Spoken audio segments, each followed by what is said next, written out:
4月初3，花莲大地震了后，台北市考虑要多建重建的人嘛变较济。不过因为上湖变电所已经千几啊栋啊，可能会互内湖、松山、中山甲南港市的地区新建案的用电受到限制。因那台电是表示，明年底上湖临时的变电所就会当完工，可能就会当解决问题。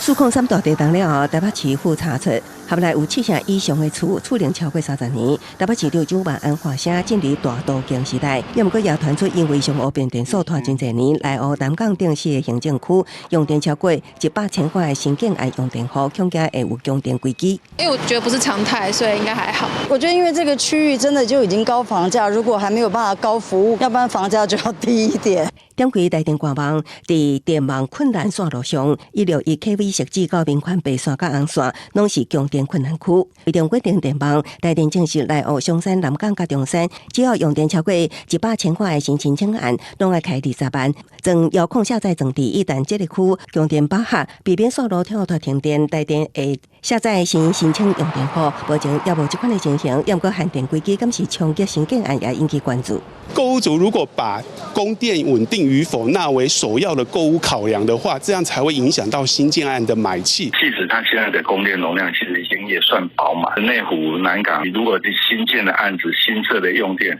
去装遥控的卸载的装置，既有的用电不会影响。台电表示，明年底上湖临时变电所就会完工，到时阵供电资源用电超过100千块的新用电户，可能唔免搁装遥控下载装置。专家也提醒，限电可能对厝内的电器有损害，新住户爱加注意。记者综合报道。